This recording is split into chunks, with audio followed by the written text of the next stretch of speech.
Good evening and welcome to Newsbreak Live. I'm Hiba Samad. Happy New Year. It's Tuesday, January 7th. Thanks so much for joining us. Here are your top stories. If you have a loved one who has served or is serving in the armed forces, you can honor them in a special way. The city's Hometown Heroes Military Banner Recognition Program is now accepting applications for the new year. You can apply online to get a banner made if the honoree is a Torrance resident or has an immediate family member that lives in the city. Residency requirements can be waived if the service member graduated from a high school in Torrance. Along with the application, you will need to submit a high-resolution photograph. The banners selected are designed, printed, and installed to coincide with the annual Armed Forces Day Parade that is held in mid-May. The location for the displaying of the banners will be determined by the city manager's office. The program was created in 2012. The cost is $250, and the applications must be submitted by February 3rd. To apply, go to torranceca.gov. Eateries in the city are showcasing the best of local cuisine this month. January is California Restaurant Month, and Torrance is hosting its own restaurant week that kicks off on the 17th and runs through the 31st. Restaurants are set to feature special deals, packages, and dishes that highlight the very best of Torrance. Restaurants participating are 21 Square Kitchen and Bar, Andre's Restaurant, Brio Coastal Bar and Kitchen, Frida Mexican Cuisine, Keegan Sports Lounge and Grill, Local Kitchen, The Depot, Outback Steakhouse, Tortilla Cantina, Snap Tin Eatery, and Restoration Kitchen and Wine. California Restaurant Month is when destinations and restaurants across the state showcase the best of local cuisine. Restaurant Week programs must have themed menus focused on seasonality, local fare, special ingredients, signature cocktails, or special pricing. It was no surprise as the city of Torrance brought home another win in the new year for their one-of-a-kind float, Our Garden of Hope and Dreams. The city won the Princess Trophy for their work, but the float wouldn't have been possible without the dedicated volunteers who worked around the clock to make sure the float was ready by New Year's Day. Reporter and producer Robin G. gave us a closer look at the volunteers and their stories. When the Torrance Rose Float volunteers show up to decorate, they begin with nothing on the float. And they don't stop until everything is done. It starts with a warm and smiling welcome in the hospitality tent. And then the float is decorated high and low. Every inch must be covered in natural material, including the hook that hangs the bamboo chimes on the float. Don and Mary Jo Colemiller have been decorating the Torrance float for 25 years. This year, they got to work on decorating Bijin the turtle and did a major part of installing the irises in the pond.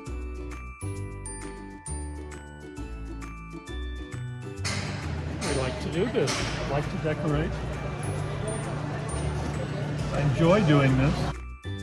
For over 20 years, Dawn Hamilton has been a Torrance float decorator. She studied art in school and gets to use her artistic side on the float. This year, for the first time, Dawn was able to bring our youngest decorator with her son Dakota. The reason why I wanted to do this is because my mom has been working on it for so long, and every Christmas, a day after Christmas, she would always have to leave 5 days. And I'm like, can I come, can I come, can I come, can I come, can I come? And she's like, not yet, not yet, not yet. I'm having a lot of fun, and I'm making a lot of new friends. 97-year-old Rosemary Walters is our oldest volunteer. Oh, I love decorating. It's so much fun. And the Rose Float Association of Torrance is so good to us. They bring us out on a bus, they feed us. This year I did all those flowers. They have to be picked very carefully and very cleaned, all the excess leaves and everything. And it's very tedious work, but it's great fun. I love working with flowers.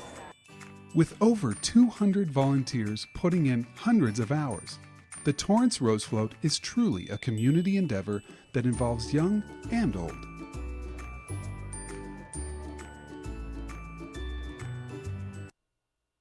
2020 float was a depiction of a special place in Torrance, the Pine Wind Japanese Garden. Here's a look at how the float reflected the location right here in the city. Pine Wind Garden is the inspiration for this year's float. Let's take a look at elements of the garden and how they were interpreted.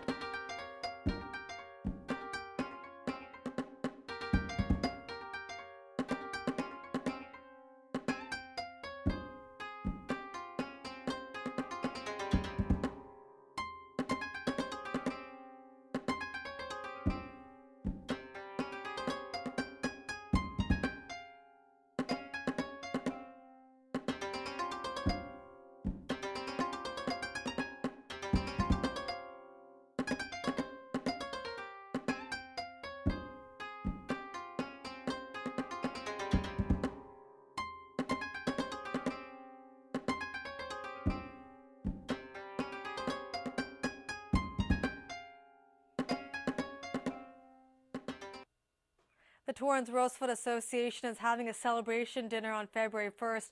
Tickets are now on sale. Also, don't forget to tune into This Week in Torrance, where we will have full coverage from Dry Cutting Day to their big debut. The Torrance Rose Float Association isn't wasting any time to get a head start on what next year's float will be. The association is bringing back its annual Rose Float Design Contest. The competition, once again, is now open to all high school students in Torrance. If you're interested in submitting a sketch, make sure the design is in black and white and on the paper is no longer than 11 by 17. Officials say to keep in mind the logistics of converting the design into a float when sketching. A written explanation of the ideas and representations of the design is recommended. While the 2021 Rose Parade theme is yet to be determined, there are a few hints on what it will be. It will celebrate education's ability to open doors, open minds, and change lives. As students visualize their future, education is the bridge to accomplish their aspirations and encourage generations to come. The theme will be announced late January 2020. The Torrance students selected will get to ride on the float. Student design entries are due by 8 p.m. on January 24th. An event offering a one-of-a-kind experience of the arts right here in the city is returning. Tickets are on sale right now for the South Bay Festival of the Arts this summer, taking place on June 27th. General admission is free, but you can buy a ticket called Culture Club where you can get preferred seating and food beverage tickets. Then there's also a VIP ticket that is good for unlimited food and drinks. Also included is VIP parking and private restrooms. The schedule of events and performances are still yet to be determined, but you can follow updates on torrancearts.org. If you're interested in having a booth or sponsoring the event, you can contact the Torrance Cultural Arts Foundation office as well. Every year, the festival features an exciting lineup of live entertainment on 4 stages, fine art displays, craft beer tasting, food, and demonstrations. To find out more information, go to torrancearts.org. The Torrance Bakery is bringing up some new flavors at their coffee bar. They have some inspired cookie lattes. The Snickerdoodle White Mocha has cinnamon and hints of brown sugar, white mocha, and house espresso. Then another flavor they're creating is the caramel cookie dough latte. The Torrance Bakery is located in downtown Torrance. The family-operated business has been around since 1984. They specialize in wedding and custom cakes, pastries, and even have a sandwich shop. You can learn secrets in the kitchen from a local chef at a popular Torrance restaurant. Owner and chef Michael Schaefer from the Depot is teaching people how to cook up some delicious dishes. He released a 2020 cooking class schedule that features an opportunity to cook cuisines ranging from seafood, barbecue, Asian to Mediterranean. The first class offered is on February 8th and is called Breakfast in Bed. It's the 27th brunch class. Attendees will have the opportunity to learn useful and unique techniques to up their game in the kitchen. All classes will take place at the Depot restaurant in downtown Torrance. Spots are reserved and paid for in advance. Each class is $45 per person plus tax and begins at noon in the kimono room. You can call 310-787-7501 for reservations. The American Red Cross is partnering up with the NFL to tackle the shortage in blood supply across the country. The organization is offering people an opportunity to be entered to win Super Bowl tickets for rolling up their sleeves. Officials say generally blood donations are at a low during this season, but there is a critical need of type O and platelet donors. Officials say right now the Red Cross has less than a 3-day supply of blood O type. If you donate at a Red Cross location now through January 19th, you'll automatically be entered for a chance to go to the Super Bowl. That includes 2 tickets, round-trip airfare, and a 3-night hotel accommodation. You can go to redcrossblood.org to sign up. The Torrance Blood Donation Center is located at 2814 Sepulveda Boulevard. You can also reach out to your local hospitals and donate at their centers. A biopharmaceutical company announces a new program that will help sickle cell disease patients. Emmaus Life Sciences, Inc., located in Torrance, are collaborating with U.S. Bioservices. They have implemented a patient opt-in enhanced nursing program.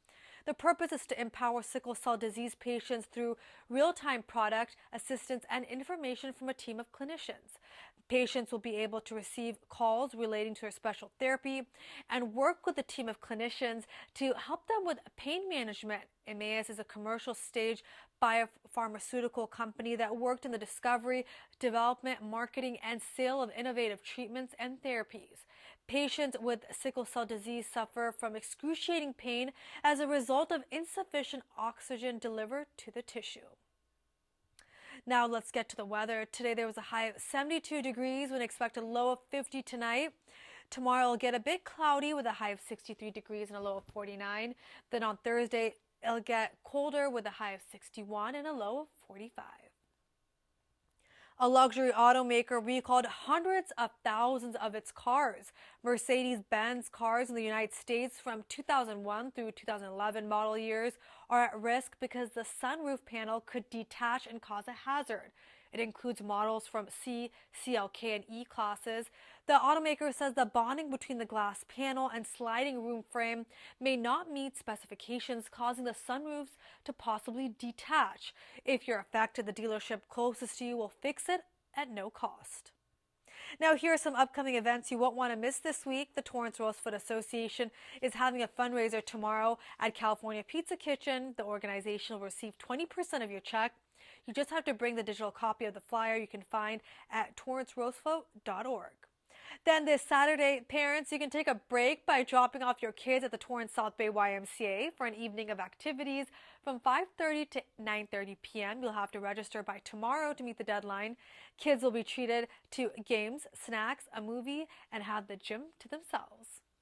Also on Saturday, you can enjoy a night hike at the Madrona Marsh Preserve and Nature Center from 6:30 to 8:30 p.m. Pre-registration is required. It's $5 per person. Well, in just 2 minutes, City Clerk Rebecca Poirier will give us details on how you can try out the new voting machines at an upcoming demonstration right here in Torrance. We'll be back in just a few.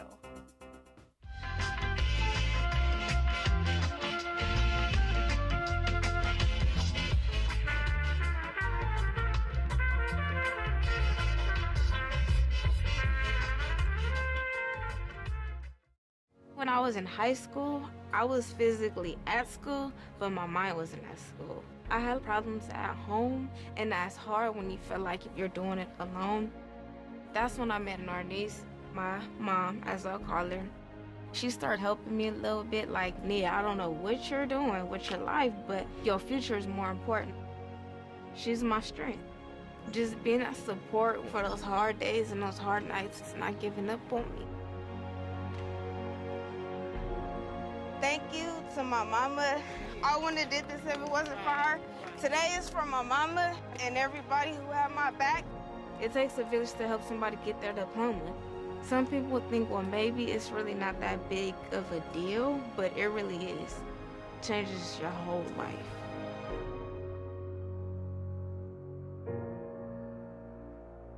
Find free adult education classes near you at finishyourdiploma.org.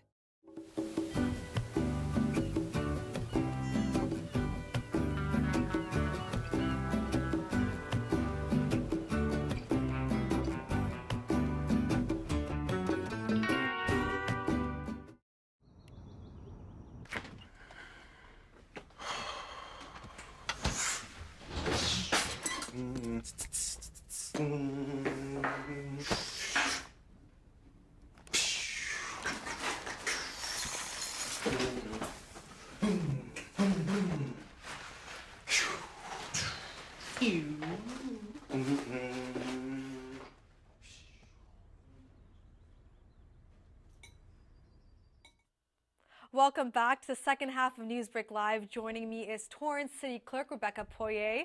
Thanks so much for joining us tonight. Thank you for having me. So voters will have the chance in just a few weeks to try out the new voting machines that'll be used during the March election. So tell us about the demonstration that's coming up, all for free. People don't have to register. They just have to show up and get educated. Sure. So I partnered with the Los Angeles County Register Recorder, County Clerk, to come out to Torrance and provide an overview of the new vote centers, so to educate our community on what to expect on the March 3rd election. And in addition, they're actually going to have voting machines there that people can try out and, do a mock vote so that they can see how it works prior to the March election. And it's definitely going to be a transition because it's going to be on a tablet type of piece of technology, and people will get to see it firsthand on January 21st from 6 to 8 p.m. at the Katie Geyser Library in the meeting room. So tell me, what will attendees learn if they come out? Attendees will learn that if they are a registered voter in Los Angeles County, they can go to any vote center in Los Angeles County. They will be checked in on a tablet in real time, meaning the tablet will connect with the Los Angeles County's voter database. And so if they work in downtown LA, they will actually be able to vote on their City of Torrance ballot. So this is exciting because voters won't have to rush home to go stand in line at the polls. And in addition, the vote centers will have either a 4-day or an 11-day prior to Election Day chance for voters to go out and vote. So it gives a lot of opportunities to voters to plan into their schedule, their busy schedule, when they can go and vote. And the whole point is to get more people out to the polls to vote and make it more convenient, no matter your circumstance. That is correct. All vote centers are ADA compliant. In addition, the new vote center model will have LA County Registrar employees at the actual site to assist voters in addition to their volunteers. So there will be people there to help individuals that need assistance voting. So we'll get a little bit more into the voting centers in just a few, but the demonstration that takes place here in the city of Torrance on January 21st, it's twofold. So you just mentioned you're going to be talking about the voting centers, the new equipment that voters will be able to use. So talk to me about how the new experience will meet various needs. So the new experience it's called Voting Solutions for All People. It's designed to increase voter turnout by assisting those voters that perhaps have issues going to the polls and may not feel comfortable. So this model is to have more people out there to assist them, and so that they're able to come out and vote. And the machines are easy to use. For the voters that are tech savvy, they can actually use their sample ballot pamphlet and vote on their smartphone, and then bring it with them to the vote center and scan the QRC code, and their ballot will pop up in the machine. They can verify their ballot, print it, and then drop it in the ballot box. Why do you think it's so important for people to come out and do a dry run of how this iPad-like device works? I think it's important so that people aren't shocked, because it is a huge difference from the old way where you walked in and you were checked in on a huge booklet, and sometimes they couldn't find your name, and so they had you vote provisionally. It's very important for people to understand that there is a new way of voting in town, and to be familiar with the machines. I think it will assist voters on Election Day. So this initiative is a long time coming across the county, and officials say more than 31,000 iPad-like devices have been purchased. So tell me about this priority and kind of the mission to get more people out to the polls. Well, the state has been involved in trying to get electronic voting in the state of California, but there were issues with the machines. So this is our first step towards that. Even though you're voting on a machine, there is still a paper ballot so that you can verify it and drop that in the ballot box.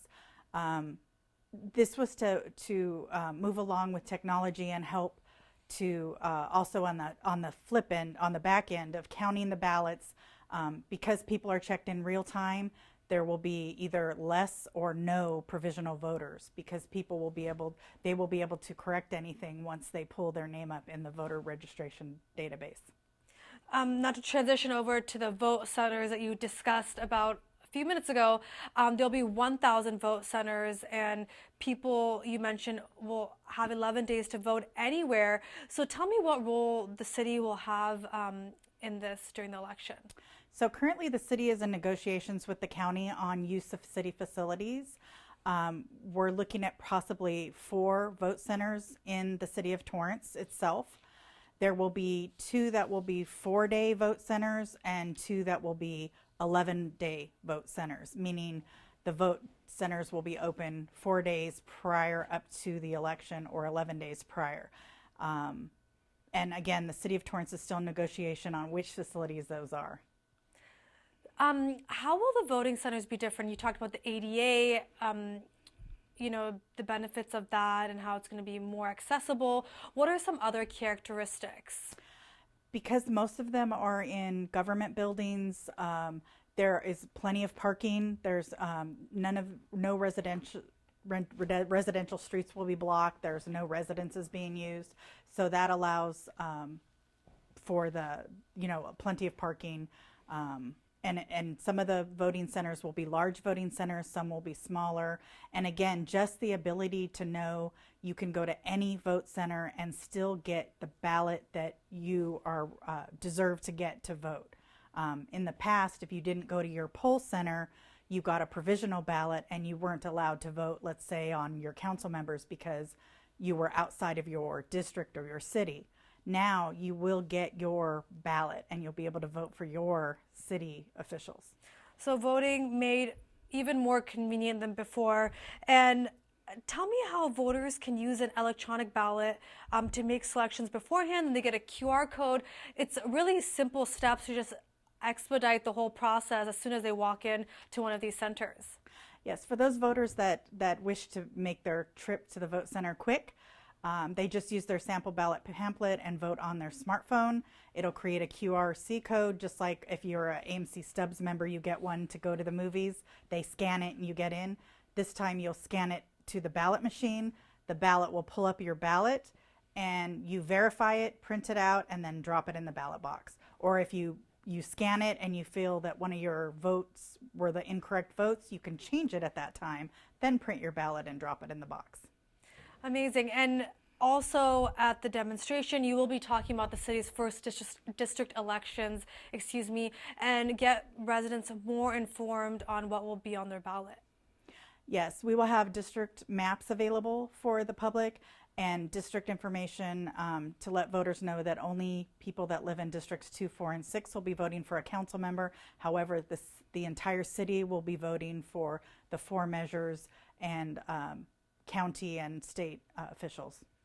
Do you have anything else you'd like to add? I know in May you guys did host an event in regards to this, and now you have it again. So anyone that's watching right now should definitely come out. It'll be taking place, I'm forgetting what date it was. Tuesday, January 21st. January 21st.